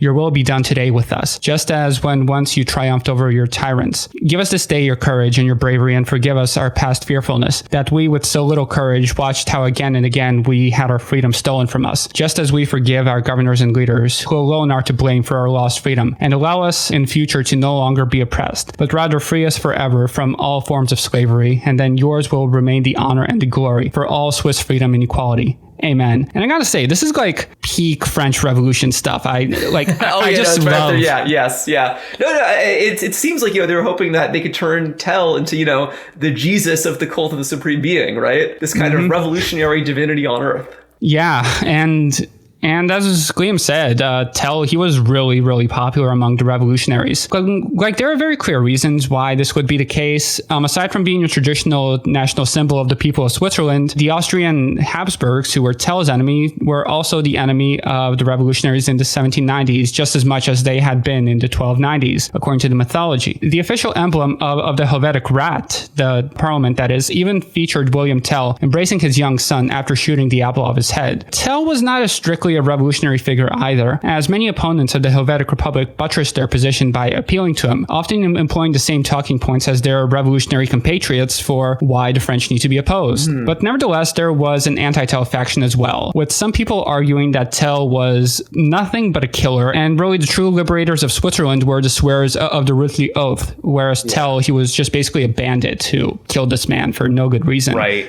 And I think we should mention, it's like, the two, incidents of the apple shot and the Ruthly Oath, both of them legendary, would be kind of equally important in the Swiss national memory and would be even commemorated in works of art produced outside Switzerland due to their, great political implications and romantic value. Right. So let's turn our attention to the north for a little bit. In the midst of all these earth-shattering events, there was something really big happening in Germany. The Napoleonic era had presented an existential threat to the German-speaking polities of Central Europe, which were then still largely existing within the framework of the Holy Roman Empire. The Holy Roman Empire was a historically weak and muddled entity with an indeterminable web of sovereignty linking together literally thousands of states. For more information on the Holy Roman Empire, listen to episode 63, where we discussed the 30 Years' War and the film The Last Valley with Matt Christman. Yes, one of our best. Yes, absolutely. So this vague notion of a pan-Germanic consciousness had begun its evolution centuries before in the Napoleonic era, but it was largely the domain of these bookish nerds who had nothing better to do. But the Napoleonic era changed everything because increasing masses of Badeners, Prussians, Saxons, Hessians, and many other types of German emerged from the Black Forest and decided that their destinies were bound together under the banner of a united Germany. To these intellectuals, they were, after all, one people, tied together by bonds of language, culture, and ways of being. Bound together by their hatred of the French, who were now occupying large swaths of this territory, German romantic nationalism came into vogue.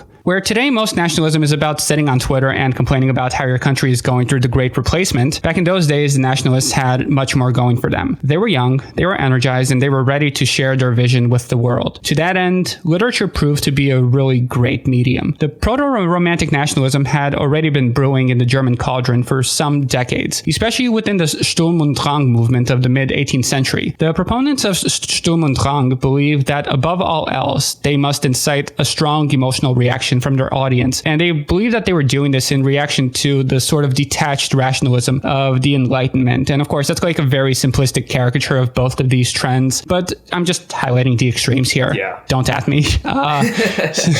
So this tendency gave the German language some of its finest literature and theater, including figures as esteemed as Goethe, Herder, and Schiller. Herder is the guy whose quote we read in the Paren episode about how the barbarians snuffed out the sick old man that was the Roman Empire. Yeah.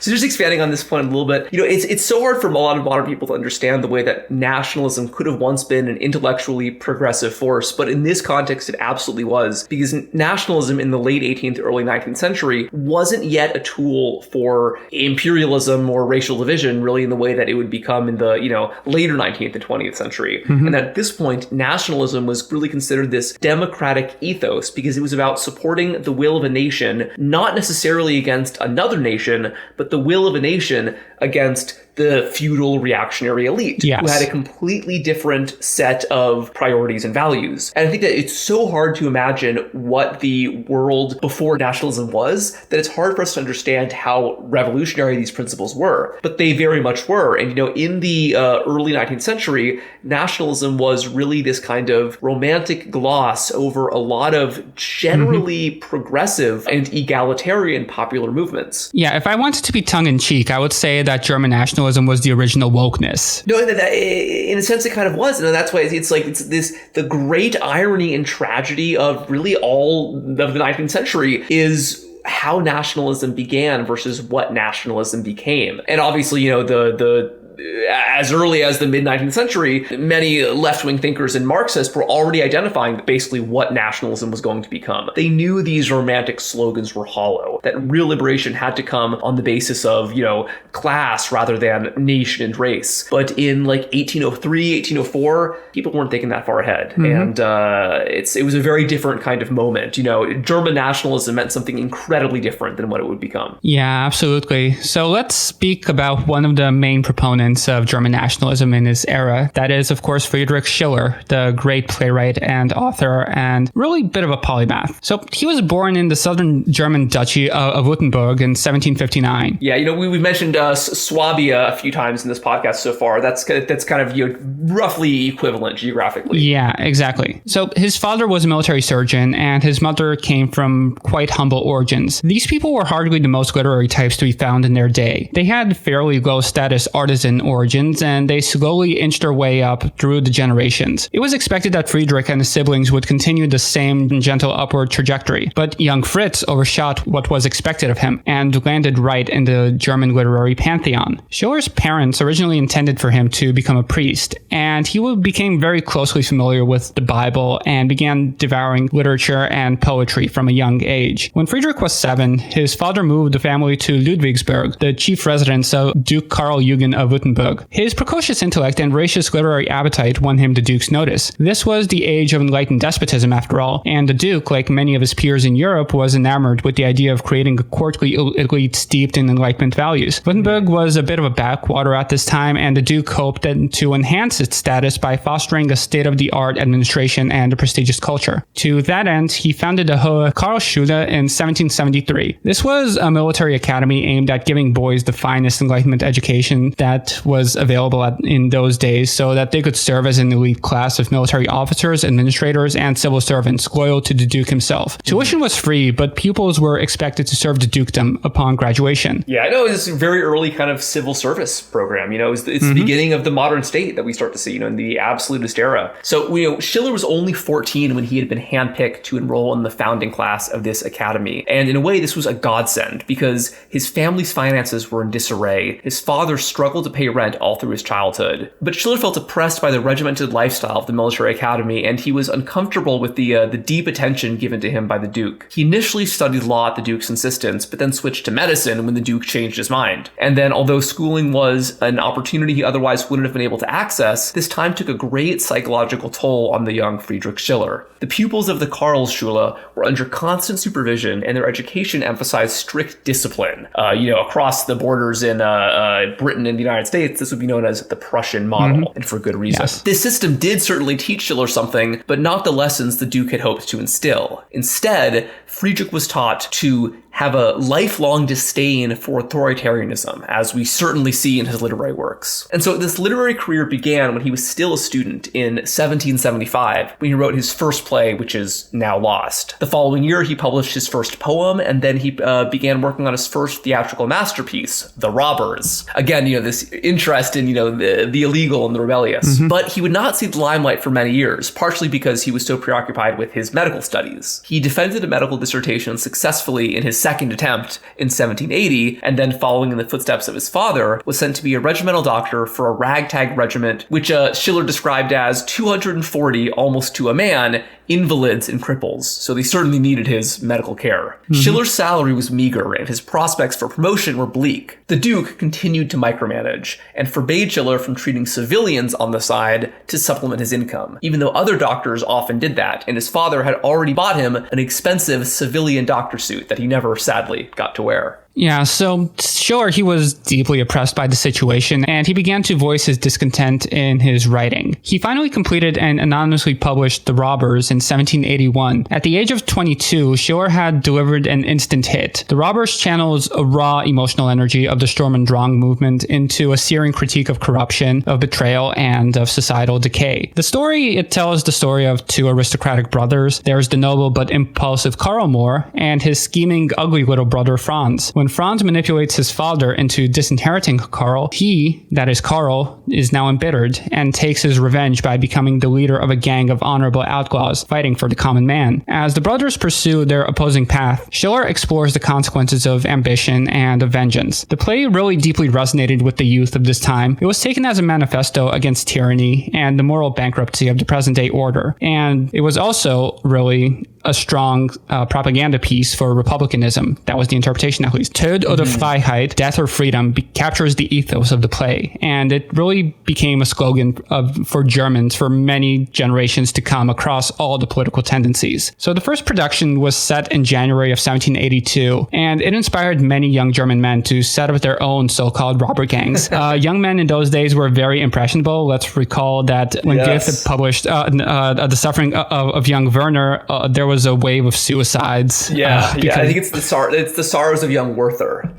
Yes, the young Werther. Yes, exactly. And so Schiller was really cementing his reputation as a subversive because of this, and the Duke ultimately had him arrested for traveling to the premiere without a permit. To add to his trouble, Schiller had another scrape with the law that same year because somebody had complained that the robbers denigrated Switzerland by referring to the city of Graubünden as the Athens of crooks. Schiller was threatened with further imprisonment and was banned from non-medical writing. Friedrich at this point felt that he could no longer remain in Stuttgart. He had remained there up until this point because his father was directly dependent on the Duke, but the writing ban pushed him over the edge. So in September of 1782, when the Duke was occupied holding a party for the future Tsar Paul, who was marrying his niece, Schiller fled the city. This was a really dangerous endeavor, as the military doctor was now a deserter. He remained on the run for many years to come. Right. So this means that, after fleeing Stuttgart, Schiller was just like a character in one of his plays. He was a fugitive, relying on the hospitality of his friends and admirers who recognized his talent. And this is a theme that we're going to see in the plot of William Tell, his play. The precarity there, the danger of being on the run, for following your beliefs. And so this period of itinerancy marked the beginning of Schiller's real ascent into the German literary world as this true underground,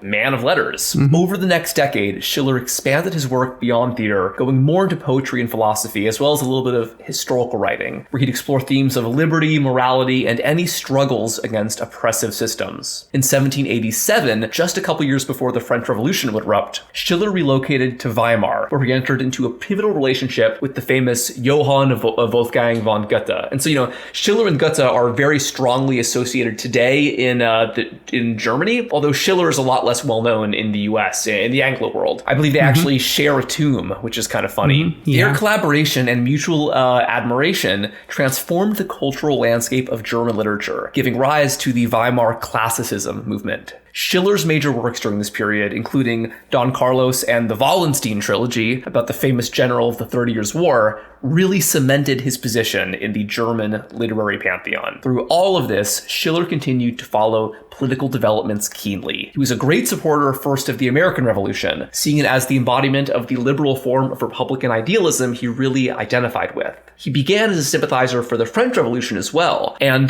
because of his play The Robbers, many of the Jacobins took him to be one of their own. Schiller was declared as an honorary citoyen of the Republic in 1792, but he became increasingly uneasy with the violent and authoritarian developments in France, especially under the Jacobins, and was really somewhat offended by the imprisonment and later execution of Louis XVI.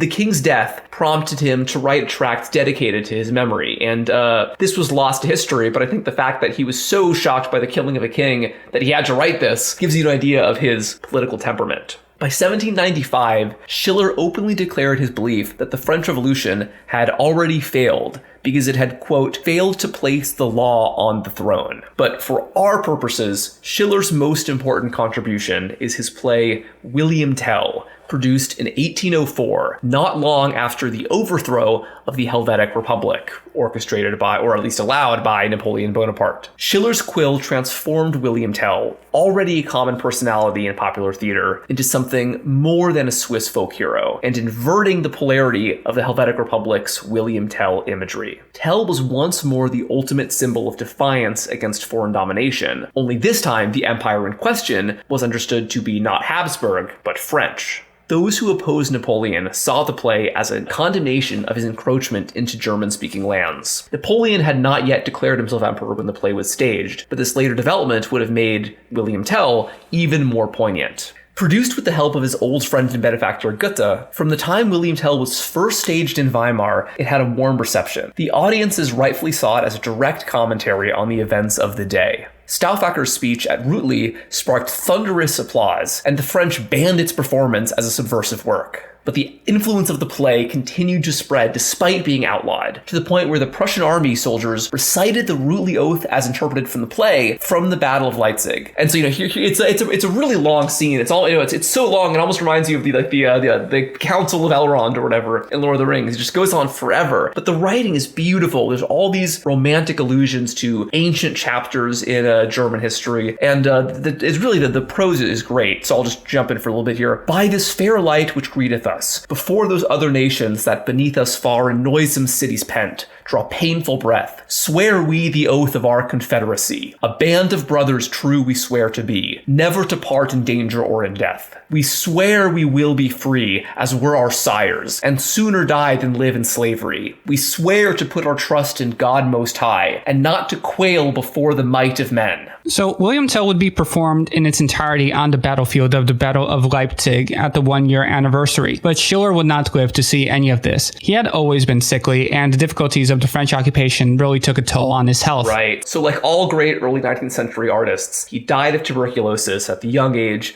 of 45, just a year after the play was produced. William Tell was his last great success. It would have been, it would in fact have the longest shadow of any of his dramatic work, as many of its sublime phrases can be found throughout history, especially in, the popular culture of German-speaking countries. Mm-hmm. So there's a lot of kind of very famous quotes here, like, what hands have built, my friends, hands can destroy. That home freedom God hath built for us. And this is, when they, this is the context here is that some Swiss rebels see a Habsburg castle that they intend to demolish. Mm-hmm. Another great quote is, what extremity remains for us to dread? What, when our eyes no longer in their sockets are secure? Yeah, I just really enjoyed reading this, and I haven't read a lot of drama for a very long time, but like reading this, I finally really understood where Brecht is coming from, because he's really emerging from this same kind of tradition where, these characters, they embody concepts more than they do exactly people. Yes, no, and kind of drawing on the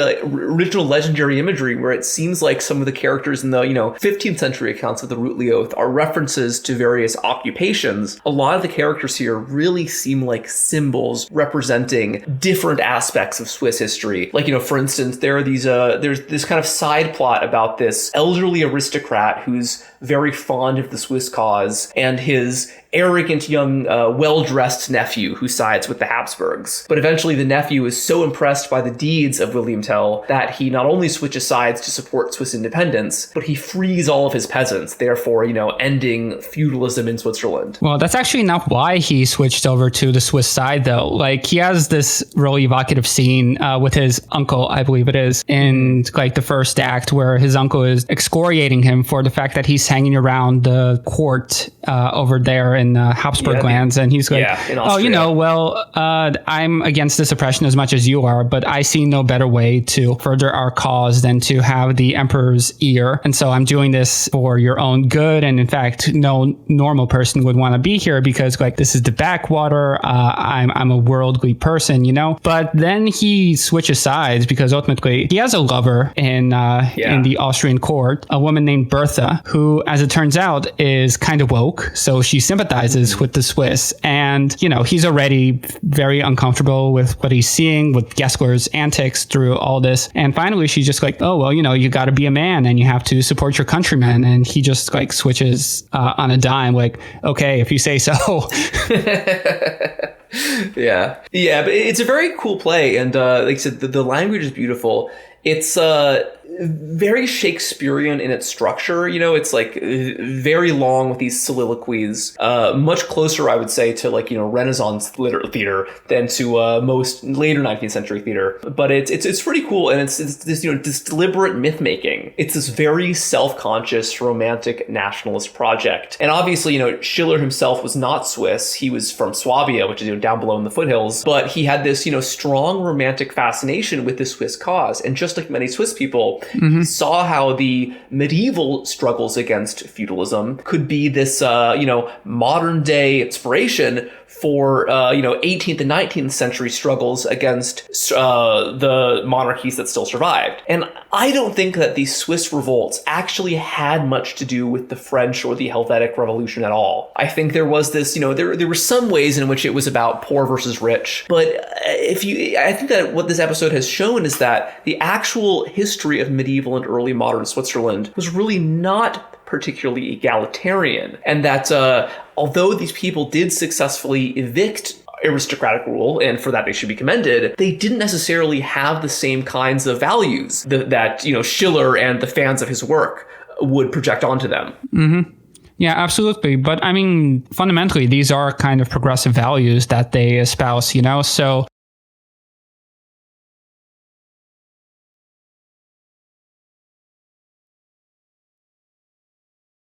Right. And I think that's why William Tell is such an easy figure to twist into any cause, because he's simply a guy who stood up for his principles, and those can be any principles you project onto him. But yeah, before we depart from the play itself, I just want to read one more passage, just because I think it's really beautiful, and it also speaks to just how young this movement was. This was German nationalism, that is, was fundamentally a movement of the youth. So there's this one soliloquy that goes, "The new is pressing on with might, the old, the good, the simple, all fleet fast away. New times coming on, a race is springing up, that think not as their fathers thought before. What do I hear? All are in the grave, with whom erstwhile I moved and held converse. My age has long been laid beneath the sod. Happy the man who may not live to see what shall be done by those that follow me." So again, on the one hand, this is talking about the unification of the Swiss to fight against the Habsburgs, but at the same time, it's talking about the unification of the German people to fight back against Napoleon. What shall be done by those that follow me is, on one hand, very poignant, given that,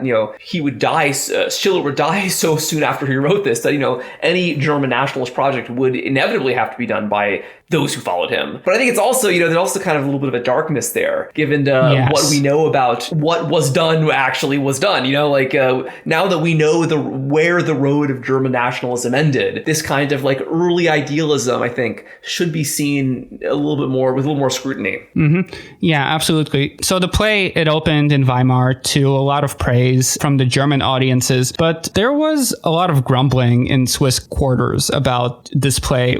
Now, of course, it's part of their, national literary traditions. And I've been told that Swiss people can just quote some of the more famous lines from memory all the time. But back in the day, they were kind of annoyed with it because in a way, it's sort of Orientalism, almost the way that he's projecting all of these things upon the Swiss. Yeah. So for example, in the above monologue that I just read, there's this sort of implied racial and linguistic unity through the Swiss lands. But this is very much at odds with the real constellation of affairs in Switzerland, which again was multi-ethnic and multilingual, multi-confessional. He really had to flatten out a lot of differences, which of course makes sense because he was writing about his contemporary German context in a veiled way so he could evade the censors. Mm-hmm. But yeah, the Swiss, they didn't necessarily like that. They didn't like the fact that Tell was made a hero, because in the Helvetic Republic, he was, sort of the icon of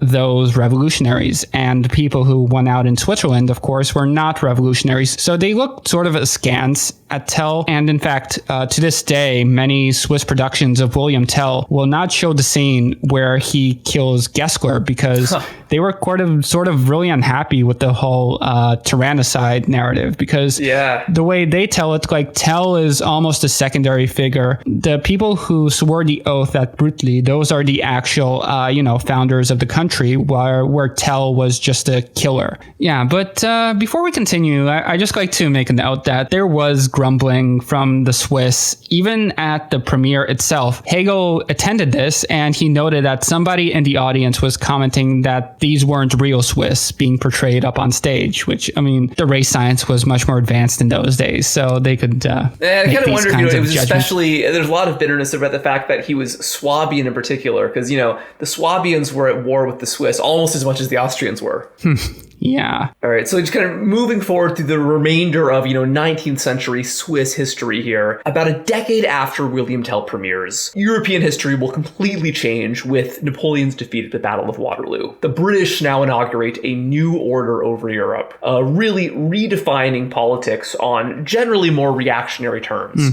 We mentioned before the status of the Jewish community in Switzerland. Jewish people across continental Europe will be stripped of their rights in the wake of Napoleon's defeat. And in generally, you'll see this kind of re-entrenchment of aristocratic privilege over commoners of all religions. Within Switzerland, you don't see as many changes because a lot of these changes had already happened with the collapse of the Helvetic Republic and the restoration of the old Confederacy. But there is one big change at the Congress of Vienna that set all this out. And this was the long-standing tradition of Swiss neutrality, which, of course, has persisted up until the present. Switzerland famously does not take sides in any foreign wars, which is of great interest to Swiss financiers, who are thus very eager and able to often support both sides of any given conflict. Some individual Swiss would continue to serve as mercenaries in various conflicts. That's why, the Swiss Guard in Rome still exist to this day. But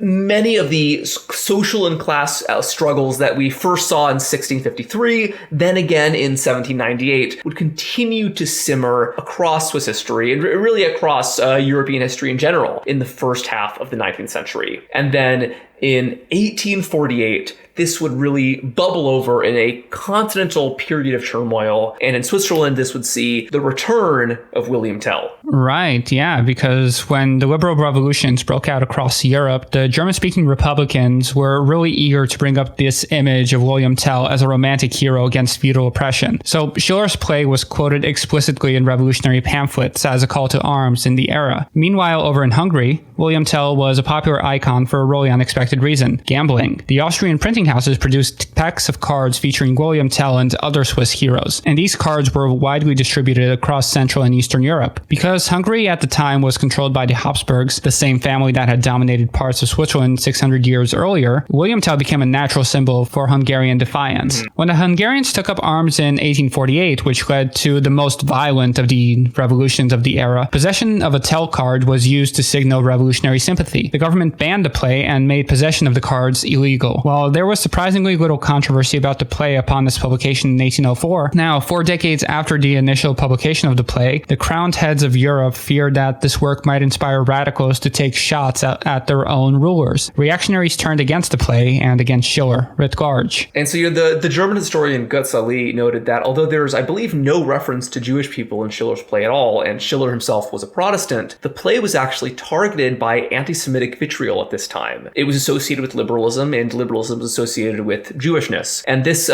crazy conspiracy went all the way to the top. Because, as we saw with the War of Sticks against the Helvetic Republic, anti-liberal beliefs were often closely linked to a fear and hatred of Jewish people. In one sense, this prejudice was kind of obvious, as Jewish people certainly benefited from the Napoleonic policies that ended their discrimination. But in another sense, almost a more spiritual sense, paranoid 19th century reactionaries believed that individualist emancipatory movements like the French and the Helvetic Revolution, or now the revolutions of 1848, would alienate the people from their ancestral soil, replace the adoration of Jesus Christ with a worship of reason, and allow nameless commoners who handle money to stand on equal footing with dukes and aristocrats, whose forebears had ruled Europe since the time of Charlemagne. This, as we discussed in our previous episode, this is kind of this Apollonian fear of Mercurians becoming the new leaders. For this reason, one of the most Apollonian figures of the time, the King of Prussia, Friedrich IV, condemned Schiller's play as something only for Jews and revolutionaries. Returning to Switzerland for a moment, a major effect of 1848 was that Switzerland was permanently reorganized into a single unified republic. The dream of La Harpe and the Helvetic Republic was now realized 50 years later. Swiss neutrality was used as the basis for the Swiss financial sector, which would completely reorient the Swiss economy. Swiss bankers followed the same logic as the Swiss mercenaries centuries earlier. Work for whoever pays you and don't ask any questions, and don't be afraid to support both sides, because that's how you really make money. Right. So just kind of, moving into the, late 19th, early 20th century here, William Tell after 1848 restructures the Swiss government. William Tell becomes kind of a safer revolutionary symbol. He starts to become kind of the unquestioned national symbol of Switzerland without as many political overtones there. Beginning with the early 20th century, several Swiss towns begin hosting elaborate annual performances of Schiller's play in imitation of the annual Wagner festivals they have in Germany. And so, as liberalism lost its teeth and as nationalism began to morph into a tool of reaction, as we described, this meant that Schiller's play William Tell lost its radical character. And if anything, the play in Germany began to be associated somewhat with right-wing nationalists, because German nationalists used William Tell's uprising against foreign overlords as a metaphor for the imagined constraints placed on German expansion by the other European powers. This was especially true after World War I and the Treaty of Versailles. And so this meant that William Tell, both the play and the legendary hero, became obvious symbols for German revanchism, not just in Switzerland, but really in the former German Empire. Yeah, and I mean, just returning to the reactionary parts of the play, I mean, honestly, it's not surprising to me at all, because fundamentally it's sort of an apolitical play when you get down to it. It's like the main message is basically like it's good to have virtue and it's good to rebel against the unvirtuous. And the edition that I read, it had a preface by Thomas Carlyle, who is sort of like the arch reactionary of Victorian England. And he's absolutely, and he's like really praising William Tell as portrayed in here as like, this sort of laconic figure. He doesn't really say much. He doesn't really have values as such. He just knows when things are going wrong, and he rises up against, this personal attack against him when he's forced to almost kill his son, So like so many things, it can really be appropriated for any political cause you want, because it's just a floating signifier at this point. Yeah. And, I guess for that reason, that meant that during the great cultural transformations of the Weimar era, some very clever revolutionary artists realized they could use William Tell as well. They didn't have to let the reactionaries, the German nationalists, monopolize his legacy. So in 1919, shortly after the failed German Spartacist uprising, the writer and director Leopold Gessner put on an extremely controversial production of Schiller's play, with innovative set design inspired by German Expressionism and an iconoclastic new interpretation of the story. Here, the villainous bailiff Gessler was presented as the recently deposed Kaiser Wilhelm, with an upturned mustache and a barrel chest weighed down with medals. To remove any room for doubt about who this character was meant to represent, a trumpeter in the orchestra announced the first appearance of Gessler with a short melody from Wagner's Siegfried that was famously used as the horn on the Kaiser's limo. Before the play was even over, right-wingers in the audience realized that if Gessler represents the Kaiser, then William Tell might represent the hated left-wing revolutionaries who had overthrown him. Fighting broke out among the seats, but the ultranationalists were evicted by the rest of the audience, and the play was able to continue.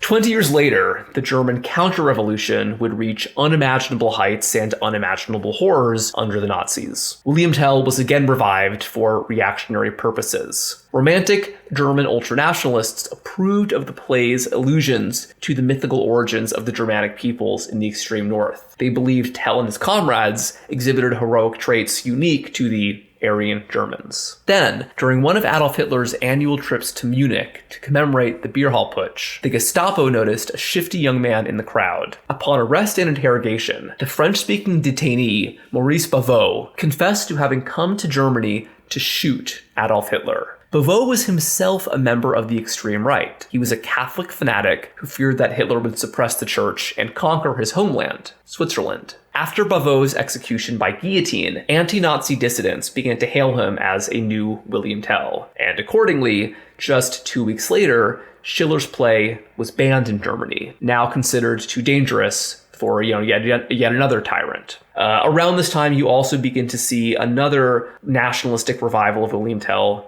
this time in Switzerland. There's a brief moment when the Swiss begin to fear that there might be an invasion of Switzerland by the Nazis, especially as the war gets worse for the Germans and American troops land in France. There begin to be renewed fears that, just like in the 30 Years' War, you might see German troops marching through Switzerland on their way to fight another enemy. And I think that the fact, again, that we mentioned before that Schiller being Swabian might have annoyed the Swiss. I think Hitler being Austrian would have really annoyed the Swiss.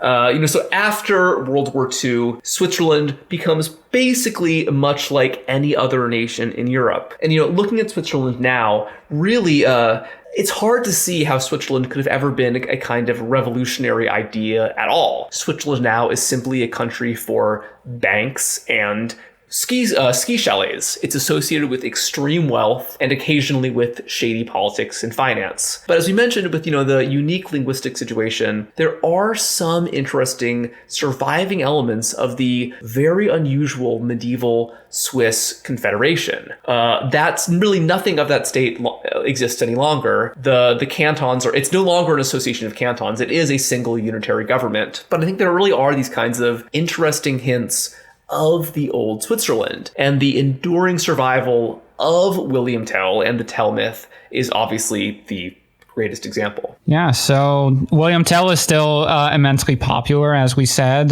They reenact him every year. We played the William Tell overture at the start of this episode, which of course was immortalized by a lot of cartoons in the 20th century. And just the image of shooting the apple is of course now just this very common motif, especially in comedy and in prank shows, devoid of any political significance. It of course gives us the horrific death of William S. Burroughs' wife in the 1950s.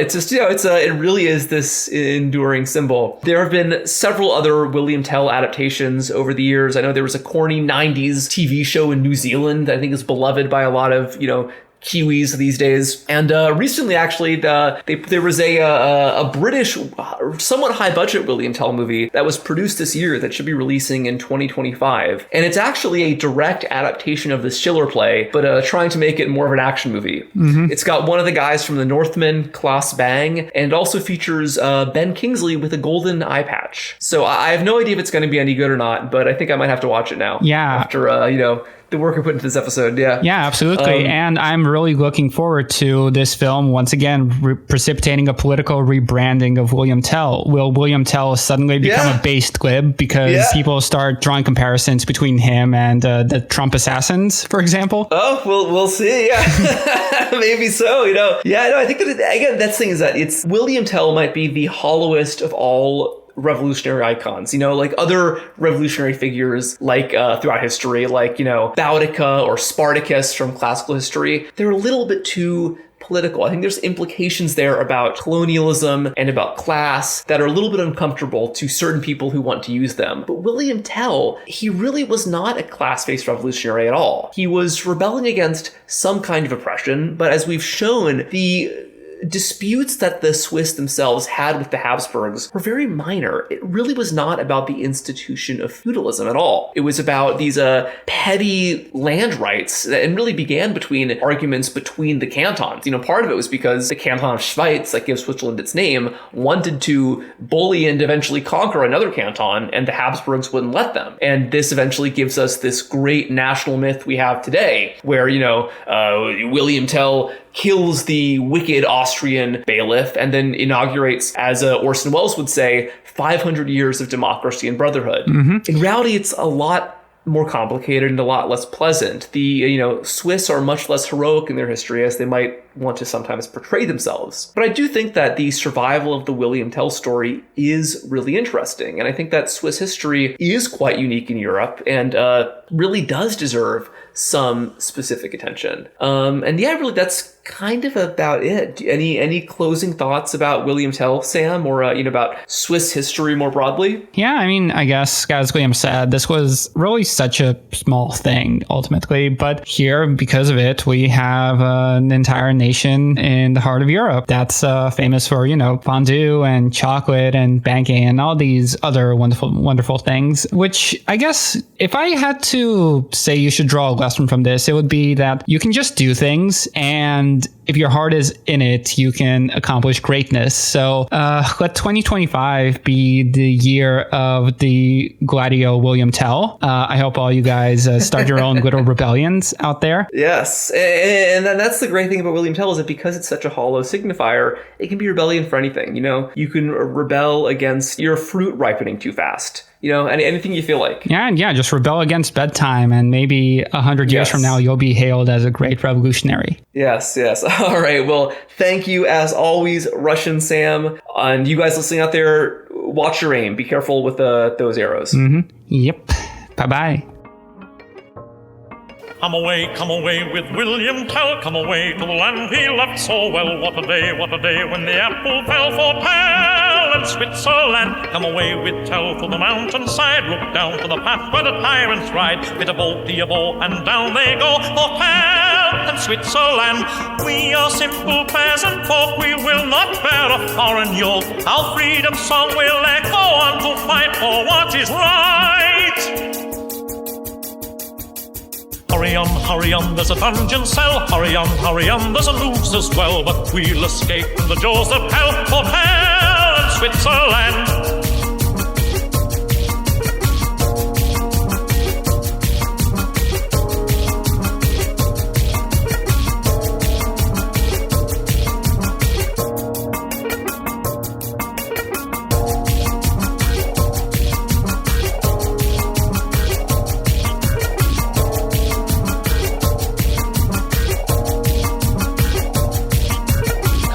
Come away with William Tell. Come away to the land he loved so well. Bit a boat, and away we go for Tell in Switzerland.